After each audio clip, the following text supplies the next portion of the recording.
নমস্কার, আমি নীলাঞ্জন দে, হেডলাইন্স কলকাতার পক্ষ থেকে আজকে আমরা এই অনুষ্ঠানটা সম্প্রচারণ করছি। আমাদের সঙ্গে একজন খুব স্পেশাল গেস্ট সজল রায় এবং সজলের সংস্থা অঞ্জলি ইনভেস্টমেন্টস খুব পরিচিত এবং পার্সোনাল ফিনান্স দুনিয়ায় সজলের ফাইন্যান্সিয়াল প্ল্যানিংয়ের প্র্যাকটিস এই সঙ্গে সবাই অল্প বিস্তর কলকাতাতে ভালো রকমভাবে পরিচিত। সজলকে আমরা সরাসরি একটা প্রশ্ন করতে চাই, আমাদের দেশের আর্থিক ব্যবস্থা এবং পার্সোনাল ফিনান্সের সার্বিক পরিস্থিতির ওপর নির্ভর করে সজলের পার্সপেক্টিভ কি, সজলের কি ভিউ আছে সেটা আমরা জানতে চাইছি। সজল, আমরা দেখতে পাচ্ছি আজকে ভারতবর্ষ 150 কোটি মানুষ, খুব দ্রুত ফিনান্সিয়ালাইজেশন অফ সেভিংস হচ্ছে, from a nation of savers to nation of investors আমরা হচ্ছি। এইটা ব্যাকগ্রাউন্ডে রেখে কোথায় যাচ্ছি আমরা, point A to point B, কীভাবে আমাদের জার্নিটা আগামী 5-10 বছরে ম্যাপড হবে? প্রথমে ধন্যবাদ Nilanjan for having me here. তো যে আমার তো সংস্থা প্রায় আজ 28 বছর হয়ে গেল আমি কর্মযজ্ঞের সঙ্গে যুক্ত রয়েছি। তো financial savings has change a lot. 1997 থেকে যখন আমরা শুরু করেছিলাম, প্রথম দিকে তো আমাদের মিউচুয়াল ফান্ড এই প্রোডাক্ট কিছু ছিল না, তখন নর্মাল সেভিংসই আমরা দেখেছি। যেমন তার আগে 20-30 বছর লোকে ব্যাংক ফিক্সড ডিপোজিট এবং পোস্ট অফিস, আরবিআই বন্ড এইসবই দেখেছিল। 2000 সাল থেকে যে চেঞ্জটা আমরা দেখতে পেলাম, যে মিউচুয়াল ফান্ড ইন্ডাস্ট্রি এখানে এলো এবং তার থ্রু দিয়ে আমরা ক্লায়েন্টদের ইনভেস্ট করালাম, সেইখান থেকে আজ 2025 এই লাস্ট 25 বছরে প্রচুর চেঞ্জ আমরা দেখতে পেয়েছি। এবং তাতে মিডিয়ার অবদান অবভিয়াসলি প্রচুর, যেটা লোকে আগে জানতে পারতো না। যখন আমরা মিউচুয়াল ফান্ড ক্লায়েন্টদের বলতাম, তখন তারা জাস্ট আমাদের কথা এবং ভরসাতেই ইনভেস্ট করতো, তারা কিন্তু প্রোডাক্টটা সম্বন্ধে জানতো না।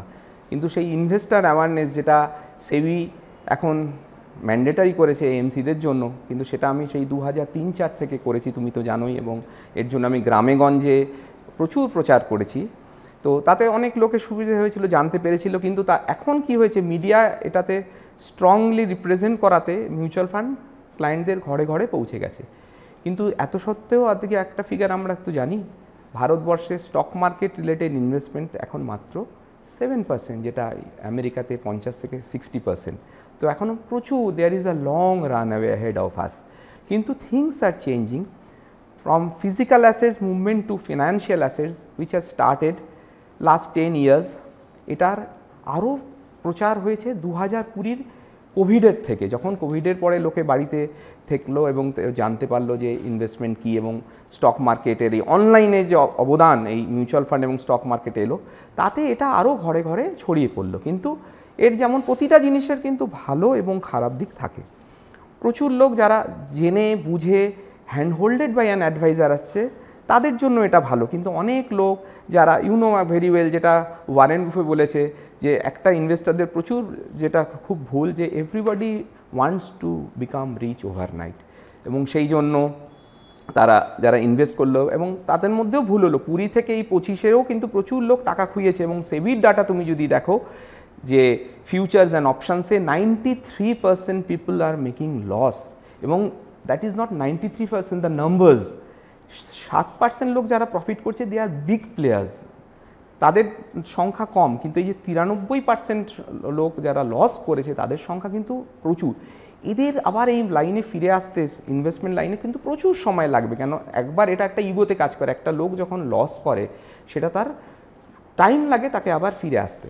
কেন, আমি এরকম অনেক ইনভেস্টার দেখেছি, যখন নতুন পেয়েছি গত 10-15 বছরে, যারা 2008-এর গ্লোবাল ক্রাইসিসে হারিয়ে গেছিলো, যখন মার্কেট পড়েছিল, তাদের হ্যান্ড হোল্ডিংয়ের কেউ ছিল না, তারা কিন্তু ফিরে এসছে এবং তাদের অনেক সময় লেগেছে, 10 বছর লেগেছে আবার এই মার্কেটে ফিরে আসতে।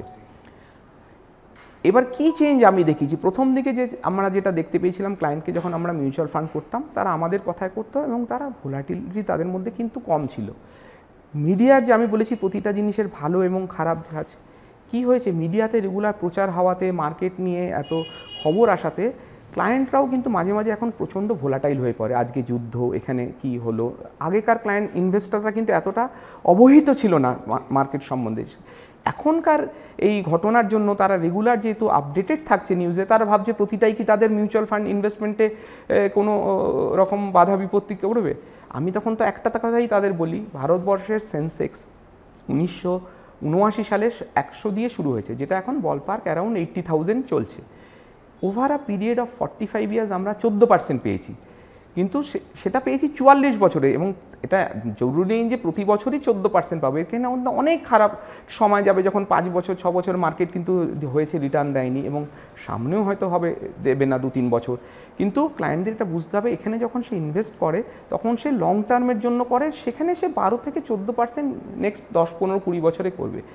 লোকের কি, আমি যেটা তুমি I have mastering in behavioural science, লোকে ভুলটা কোথায় করে, যখন সে বাড়ি কেনে, যখন সে পিপিএফ করে, যখন সে লং টার্ম ইন্স্যুরেন্সও করে অনেক প্রোডাক্ট, তখন সে কিন্তু 10-15-20 বছর ভেবেই করে। কিন্তু এখানে সে করলো, ভাবলো, বললো হয়তো আমি করছি 5-10 বছর, কিন্তু মার্কেটের ভোলাটিলিটি দেখলেই সেই 6 মাস 1 বছরেই উতলা হয়ে পড়ে যে আমার রিটার্নটা কেন হচ্ছে, কি হচ্ছে, এবং তাকে বোঝাতে হয়। তো আমাদের জবটা এখন অনেক টাফ হয়ে গেছে। আর তোমাকে আমি বলছি, যেহেতু আমি বিহেভিয়ারাল সায়েন্সে, সব থেকে আমাদের এখন যেটা ভোলাটিলিটির একটা কারণ হয়েছে, প্রতিটা কোম্পানি, সংস্থার এবং অ্যাডভাইজারদেরই একটি মোবাইল অ্যাপ আছে। আমি প্রতিটা জিনিস যে কেন, কারণ মোবাইল অ্যাপে এই যে এভরিডে দেখা যায়, যেটা আগে স্টক মার্কেটে ছিল, এখন মিউচুয়াল ফান্ডে প্রতিদিন রাত্রেবেলা যে ভ্যালু আপডেটেড হয়, তাতে কোনো দিন একটা সাডেন ডেতে কোনো একটা ভোলাটিলিটির জন্য মার্কেট পড়লেই লোকেও চিন্তিত হয়ে গেল, আমার প্রোডাক্টকে একটা পড়লো, সে কিন্তু ভুলে গেল প্রথম দিন যখন সে কথা বলেছে আমার সাথে, আলোচনা করে শুরু করেছে। এবং প্রথম দিন আমরা ইনভেস্টারকে, এটা আজ বলে না, আমি 20-25 বছর আগেও যখন মিউচুয়াল ফান্ড করেছি, এখনও সেই করি, তাকে সব নেগেটিভগুলো বলে করাই। It's not a product that you get from the very first day return. তো কিন্তু সেটা সে ভুলে যায়। তো আমার কাজ এখন কিন্তু অনেক ইম্পর্টেন্ট হয়েছে তাকে হ্যান্ড হোল্ডিং করা, because this is a journey. Wealth creation is a journey which will take you 10-15-20 years. So আমরা তো ওয়ারেন বুফের ঘটনাই জানি, যখন ওনার বয়স ছিল 52 বছর, তখন ওনার ওয়েলথ ছিল 2-3 বিলিয়ন, যেটা 90 বছর, ঠিক আছে, ওনার হেল্প করেছে ওয়েলথ ক্রিয়েশনে, ওনার এজটাও করেছে, যেটা 150 বিলিয়ন হয়েছে। তো it takes a hell lot of a time, সেইটাই লোকেরা ভুলে যায়। কিন্তু যখন সে রিয়েল এস্টেট কেনে, যখন সে ইন্স্যুরেন্স করে, যখন সে ফিক্সড ডিপোজিট করে, তখন কিন্তু সেটা সে মনে রাখে যে এটা আমি 5-10 বছরের জন্যই করছি।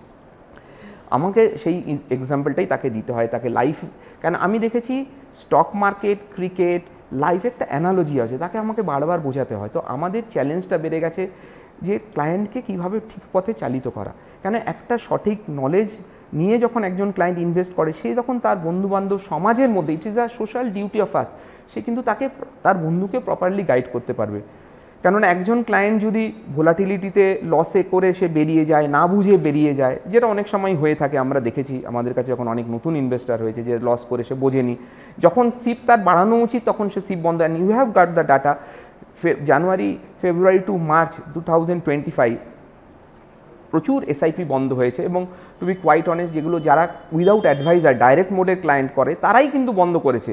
বলতে নিয়ে আমার এত ইনভেস্টার রয়েছে, তাদের মধ্যে খুব কম সংখ্যক লোকে কিন্তু সিপ তখন বন্ধ করেছে। অনেকে তারা বলেছে যে আমরা কি সিপ বাড়াবো, কেননা আমরা অনেক বড় বড় ফান্ড ম্যানেজারদের থেকে শুনেছি, যখন মার্কেটে ভোলাটিলিটি আসে এবং সামনের 1-2 বছর আমরা জানি না মার্কেট কেমন করে, ইউ ডাবল ইউর এসআইপি, যার পক্ষে সম্ভব। তো এই নলেজগুলো আমাদের প্রচার করতে হয়েছে ইনভেস্টারদের মধ্যে। এবং আমি যেটা লাস্ট 10-15 বছর ধরে করেছি, ইনভেস্টার অ্যাওয়ারনেসটা আমি রেগুলার করে যাই।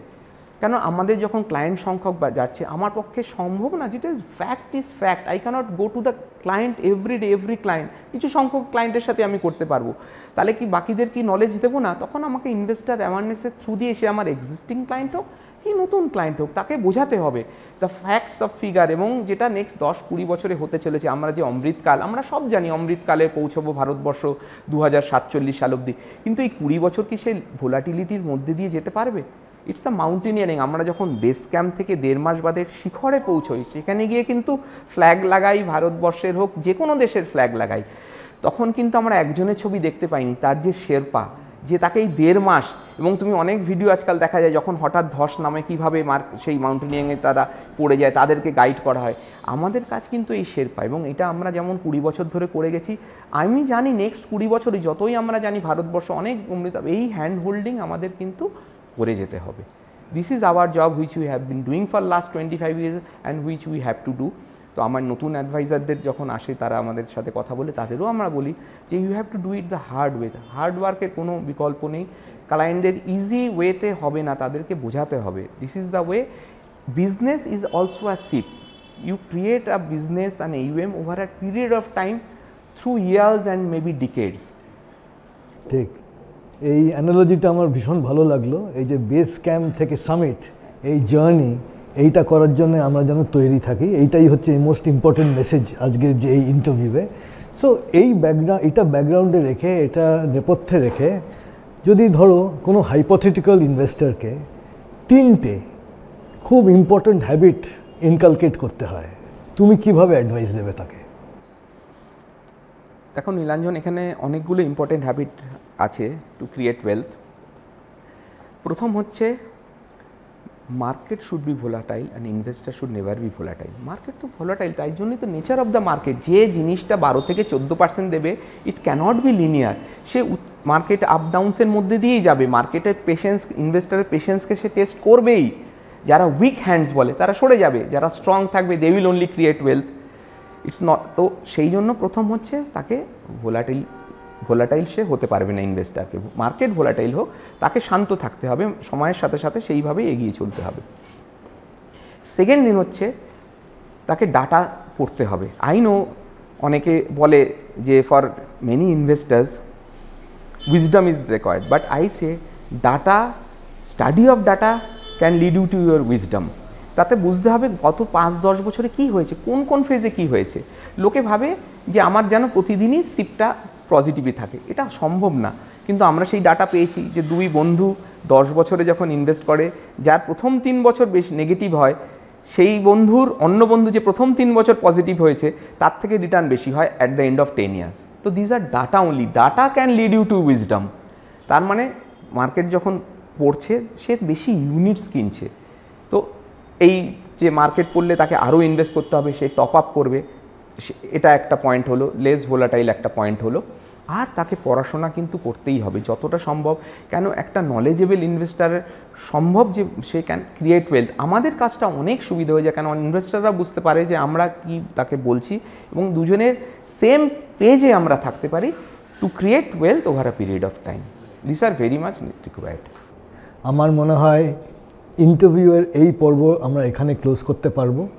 আমার খুব ভালো লাগলো সজল, খুব স্ট্রং ওপিনিয়ন দিলে, and I think the message will resonate across the audience and we are happy to have you.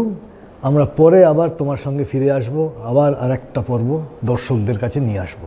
Thank you for your time.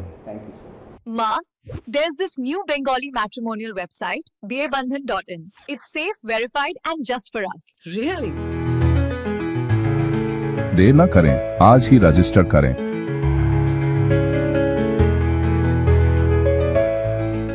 Investments in mutual funds are subject to market risks. Please read all relevant documents carefully without exception. We are not responsible for any decision you may or may not take regarding investments. No returns can be guaranteed or assured under any circumstances. Please be aware of risks before you decide. Past performance is not an indicator of the future. আনন্দ আর ভালোবাসার দীপ্তিতে গড়া সমুজ্জ্বল পরমা, ঠিক তোমারই মতো। শ্যাম সুন্দর company jewellers, Agartala, Udaipur, Dharmanagar, Kolkata.